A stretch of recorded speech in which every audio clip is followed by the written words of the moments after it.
So I went through this a little bit at Instagram, and I thought I would go into it a little bit deeper here.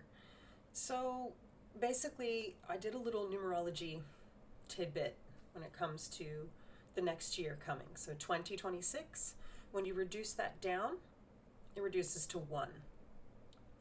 So with this, 1 is a very, very strong, very masculine number. It's very oriented toward like leadership, being in charge, and being in charge of things, being responsible, right? Now, oftentimes the word leader can get a little bit misconstrued. It's sort of seen in a corrupt sense as like you're in charge. You think about yourself, you think about what the betterment is of you. It doesn't make a good leader. So a truly good leader is someone who thinks about the people.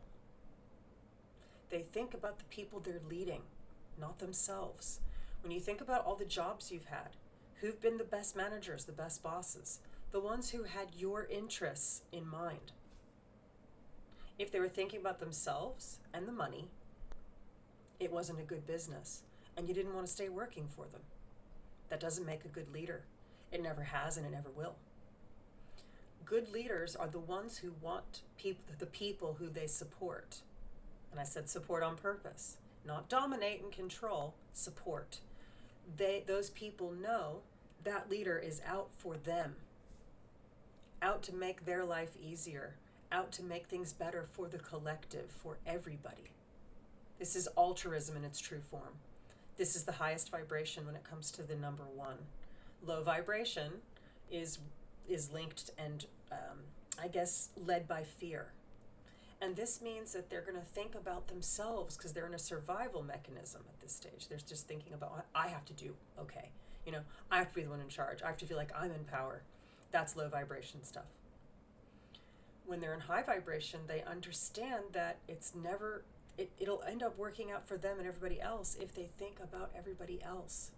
If you think about how to take care of, if that is your focus, you will be a good leader. It doesn't matter if this is a job that that you're managing, a business that you're running, people that you're in charge. I don't like to say in charge of, but people who look to you, I suppose, look to your support and your guidance.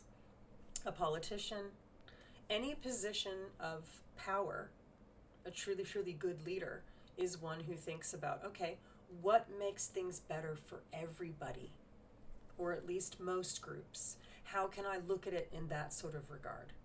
That's what makes a truly good leader. And so it's the understanding of recognizing the patterns.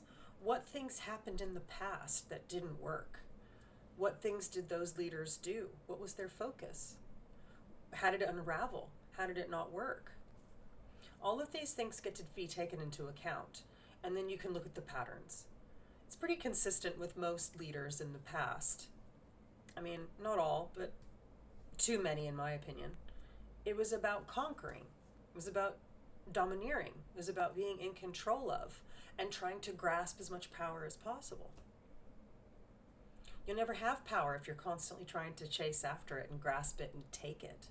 You don't have power then. True power is when you understand the power that you have to give, what you have to offer, and not from a point of view to get yourself further, but to get everybody further. That's what a true system works, when it's for the people. So it just goes to show too many people in power in the past and even currently don't think like that. And that's the problem. And this is the part that's interesting. Politicians, lawyers, people in positions of power, whatever those are, they lose sight.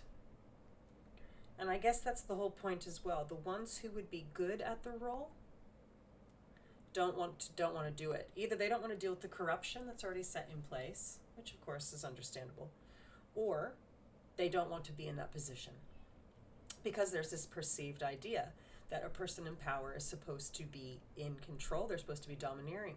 But that's just because this is what we've been led to believe, when the reality is that's not what makes a good leader at all. Not at all. And so it's this understanding this year to come is all about putting yourself into the healthy, high vibration leadership positions, whatever it is that you're doing. So if you're thinking of opening a business, right?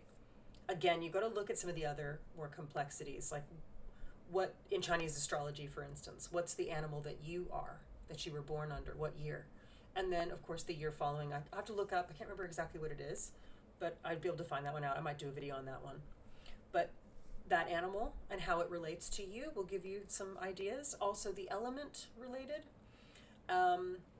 month to month, in terms of a forecast, which I was thinking about doing on Instagram. But yeah, as well as in terms of just the year itself. And again, your own personal chart, like if you want to understand if you know how to make things better in terms of your career or your relationships, whatever. Really good ones are, of course, astrology and human design. I like astrology from like a general, it's still quite complicated and complex, but if you want to go really deep, human design. This is a seriously deep, seriously complex process system that will help you understand those things in your life, whatever it is that you want to know, really. If you want to know about why relationships haven't worked well for you, why they have, and then work out where that fits. Like I said, careers, what things you should be doing, what things you're naturally good at, what things you can do to attract things, anything in your life that you sort of aren't really sure about, you're not really sure why it's working. Again, this year coming, it's very leadership oriented. One is related to the first house in astrology and type A personality types, and Aries, also the sign Aries. So again, it's a real go-getter, very action oriented, get it done, do it. But again, like I said, high vibration, the high vibration of Mars, which rules Aries, is Capricorn. And so that's going to be your more controlled sort of leader, more mature leader who cares about the collective and making the system work as good as possible. This is the energy that you can sort of step into, which is quite good, really. So again, it's a good time to think about what types of positions you can put yourself in, whether it's like your friendship group, your relationship, where you can take the lead. You know, not in a domineering way, but just to improve the systems. This is a really good thing to look at for this year to come. Obviously, I can go deeper into that if that's something you're interested in. It's more of a numerology reading situation, but that's the cool part about all this stuff. It takes the guesswork out and makes it easier to understand from a daily point of view, from a yearly point of view, and for things that will work better for you, like this sort of stuff. It just makes all the difference, and it takes the guesswork out.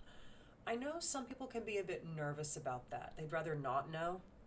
I can understand if your perspective is a baseline of fear, which of course that sort of a statement would be. And I've said this before and I'll say it again. It's in fact the hill I'll die on. People tend to go one of two branches. It's either from a place of love or it's a place of fear. So if you're going from a place of love, you will see the dynamics and the possibilities for what they could be, what you could create, the improvements you could make. If it's based on fear, again, you might not do things that might be a good move for you because of the fear that holds you back. This is where aggression comes in. This is where dominance comes in. All of these things are part of fear. Whereas faith, love, consistency, confidence, whatever, these all come from love. So yeah, it just depends on where you want to take it. Obviously, to do better in terms of leadership positions into 2026, it's much better to take the high vibration love orientation, because you'll get more of what you want and things will work out better in the long run, not just for you, but people who are in support of you, right? Or being supported by you, whatever that situation looks like. But yeah, anyway, I hope that was helpful.